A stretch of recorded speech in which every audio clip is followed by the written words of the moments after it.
Spoštovane gledalke, cenjeni gledalci, lepo pozdravljeni in dobrodošli pri spremljanju dogodkov dneva. Žalska občina bo v Grižah in Zabukovici gradila kanalizacijo. V Slovenskih Konjicah veliko pozornosti namenjajo kulturi. Celjska občina bo letos za spodbude v kmetijstvu namenila 100 000 evrov. Celjski nogometaši spomladanski del sezone odprli z domačim porazom proti Bravu. V občini Žalec so zadovoljni s poslovanjem občinske uprave in projekti, ki so jih izvedli v minulem letu. Tudi za letos imajo v proračunu številne projekte, največji med njimi pa je izgradnja kanalizacije na območju Griž in Zabukovice, za katerega bodo prejeli tudi evropska sredstva. Če je bil še lani na odhodkovni strani proračun žalske občine vreden dobrih 27 milijonov evrov, bo letošnji za 10 milijonov višji. In kakšno je bilo minulo leto? Ponosen sem pravzaprav na vse, da se nekako uravnoteženo razvijamo, da na vseh področjih nekaj delamo, da ni bilo kakšne večje nesreče, da ni bilo poplave, da ni bilo covida, sicer imamo pa nov vrtec, številno komunalno infrastrukturo, gradimo načrte, delamo za naprej, omogočamo podjetnikom, da investirajo in umeščajo svoje objekte v prostor, da bi posebej nekaj izpostavil, niti ne bi. Se mi pa zdi, da je važno, da gremo nekako s tokom naprej, in potem se bomo poznali. Enkrat nekdo vprašal, ali smo šli kdaj s tokom, ali smo zaustavili s to občino. Jaz mislim, da je ne zaustavljamo. Največji projekt, vreden kar 10 milijonov evrov, bo izgradnja kanalizacije na območju Griž in Zabukovice, ki bo trajala več let. Za obe naselji mora občina kanalizacijo urediti, da bi zadostila evropskim zahtevam. Približno polovico bomo dobili sredstev iz dogovora za razvoj regij. Nas je pa država v primeru Zabukovice Griž v to pritisnila, da je izpolnila zaveze do Evropske komisije. Zdaj se pa občina s tem muči, ker pridobiva gradbena dovoljenja, pa potem bo izbrala izvajalce in dokazovala, mi pa cel kup težav. Ljudje tega ne razumejo. To je ena božja kazen, ki smo jo dobili. Prav tako se, kot kaže, zadeve, sicer počasi pa vendarle premikajo pri predvideni gradnji novega griškega mostu. Star je namreč že precej dotrajan, promet po njem pa je ravno zato mogoč samo enosmerno. Mi smo odgovorili na vsa vprašanja, da je možno skladno s prostorskimi dokumenti, ki jih imamo, s prostorsko preveritvijo, umestitev tega mostu.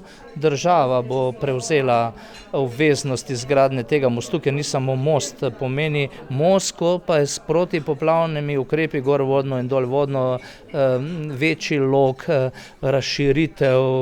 Skoraj ne moreš verjeti, kakšen bi naj ta most bil, in mi bomo seveda sodelovali, pomagali pri odkupu zemljišč, pri kakšnih drugih aktivnostih, ki jih bo izvajali, vendar kot smo se zdaj dogovarjali, vse aktivnosti, obveznosti bo prevzela država.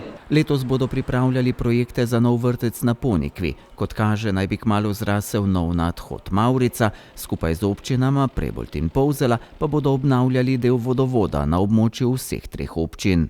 Iz načrta za okrevanje in odpornost pa lovimo ta rok, da gradimo kanalizacijski vod od Liboj proti Kasazam, čistilni napravi, pa tisti zelo znani vodovod za 3 občine, Prebold, Šempeter, Polzela, ki je bil takrat voda kontaminirana. To sta projekta, oba težka približno 2 milijona, polovico pa dobimo evropskih oziroma republiških sredstev. Kot še poudarja župan, so v občini podpovprečno zadolženi, proračun pa je razvojno naravnan.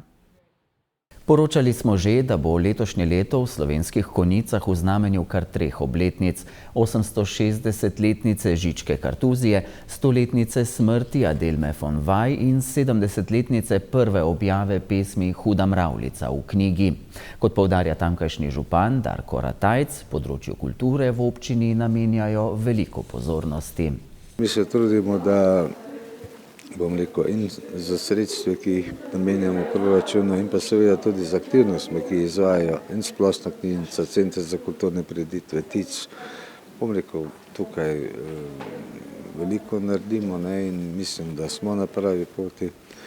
Seveda pa to je nikoli končana zgodba, treba je spodbujati mlade, treba je prikazati kulturo in umetnost širšemu okolju. Mi smo nenazadnje začeli z kar nekimi stvarmi na novo, torej imamo vsako leto na novo kulturno, bom rekel, oziroma slikarsko kolonijo tukaj, ne, to je zdaj že 3. leto oziroma 4. leto, in pa koncertni ciklus sodobne glasbe, Predidio se to imenuje, ker je za neko izbrano ali pa bom rekel manjšo populacijo na razpolago vrhunska sodobna glasba. Mestna občina Celje letos za ohranjanje in spodbujanje razvoja kmetijstva namenja 100 000 evrov. Občina je na svoji spletni strani že objavila razpis za sofinanciranje ukrepov v kmetijstvu, gozdarstvu in na podeželju. Za področje naložb v zvezi s primarno kmetijsko proizvodnjo, pri čemer sta vključena 2 podukrepa, posodabljanje kmetijskih gospodarstev ter urejanje pašnikov, bo letos namenjenih 69 500 evrov.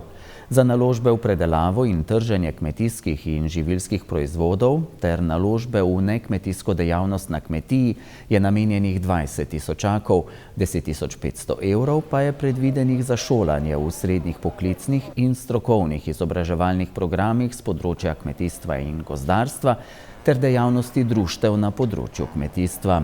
Rok za oddajo vlog se bo iztekel 28. marca, strokovna komisija pa bo z odpiranjem vlog začela v začetku meseca aprila.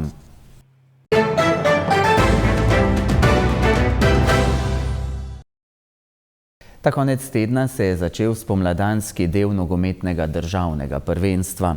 Celjani ga niso začeli po svojih željah, saj so na svojem igrišču z 2-3 izgubili proti Bravu. Aktualni državni prvaki so na prvenstveni lestvici padli na 5. mesto, za vodilno Olimpijo imajo zdaj že 11 točk zaostanka.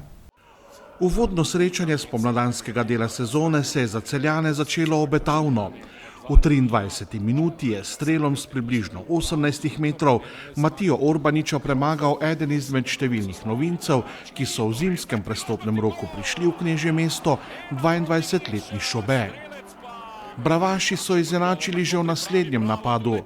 Novinca v celjskih vratih Ricarda Silvo je matiral Gašper Trdin. Bravo je na odmor odšel z golom prednosti, potem ko je Silvo v 33. minuti premagal še Atemone. Celjani so v polčasu opravili 3 menjave.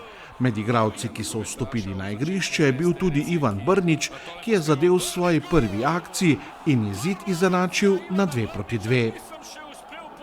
Trenutek odločitve se je zgodil v 76. minuti, potem ko je Matej Poplatnik po strelu Gidada odbito žogo pospravil v celjsko mrežo. Football is not only about position, it's not only about dominance, it's not only with the ball, it's not also not without the ball. V nogometu ni vse odvisno od posesti, dominacije igre, žogo ali brez nje, ampak gre v prvi vrsti za željo, strast in energijo. To je najbolj pomembno. V očeh igralcev moram kot trener videti željo po zmagi. To jim bom jutri tudi povedal, saj jih danes zaradi kazni nisem mogel videti. To je najbolj pomembno in to ste lahko videli tudi danes. Igralci v rumenem so imeli manj priložnosti, a so na koncu prišli do zmage. Mi smo še vedno v igri za obe domači lovoriki, pred nami je tudi evropska pomlad. Igralci Brava so danes imeli več energije, enostavno so si zmage bolj želeli. Zakaj je bilo temu tako, je vprašanje, ki si ga zastavljam. Danes ne želim govoriti o taktiki, napakah v driblingu ali zgrešenem strelu na gol. Stvari, o katerih sem govoril prej, so bolj pomembne in to sem danes pogrešal pri mojih igralcih. Ja, mislim, da nekako preslikava prvega dela sezone. Do našega prvega gola mislim, da smo dominirali, imeli več nekih situacij, da ustvarimo priložnosti, dali ta gol in pa smo ga enostavno takoj dobili. pa smo bili v šoku, dobili še drugega in nekako do konca prvega polčasa se nismo čisto stavili. Drugi polčas pa vse ste videli, mislim, da neka totalna dominacija, ampak to je pač nogomet. Cel polčas smo bili nekako na njihovih 30-40 metrov, si ustvarjali nekaj par priložnosti, tudi zabili hiter, ampak na koncu enostavno ni bilo dovolj. Oni so imeli na koncu 2 situacije, zabili gol in res težki občutki. Pri Celjanih sta zaradi kazni manjkala Svit Cešljar in trener Albert Riera. Now they know the player how important. Now this is what I will tell them. Yeah, because Danes so lahko igralci videli, kako pomemben sem za to moštvo. To jim bom tudi povedal. Tudi če si Juventus, Liverpool ali Bayern, brez želje in odločnosti ne more zmagati nobene tekme. Tudi ko imaš posest, ne moreš samo čakati, kaj se bo zgodilo. Tudi če igraš proti tekmecu, ki ima manj kvalitete od tebe. Prepričan sem, da mi bo to uspelo spremeniti. with them and I will change it. I will change it. I'm sure that I will. Celjsko moštvo je tudi v prvi tekmi spomladanskega dela nadaljevalo s tradicijo iz jesenskega dela, kar se tiče velikega števila prejetih zadetkov. Ko moštvo prejme 3 gole, je seveda zmago zelo težko doseči. Na tem smo veliko delali zdaj na pripravah, ampak enostavno včasih imamo občutek, da vse, kar oni streljajo na gol, je gol. Ampak ne vem, treba pač se nekako spet zbrati glave gor, čeprav je res to ten težek poraz, katerega si, ne vem, če smo si čisto zaslužili, ampak to je nogomet. Kot sem rekel, v prvem delu sezone so se nam ponavljale iste stvari, veliko golov smo zabijali, še več jih pa dobili skoraj. Ampak moramo dati glave gor, glave skupaj vstati ekipa, analizirati spet to tekmo, kaj bi mogli bolj delati in čaka nas Maribor, zelo pomembna tekma.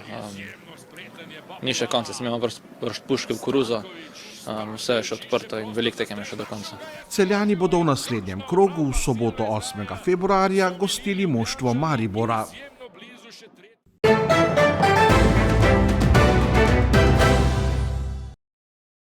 Jutri bo pretežno jasno, po nižinah v notranjosti Slovenije bo zjutraj in deloma dopoldne megla ali nizka oblačnost. Na Primorskem bo pihala šibka burja.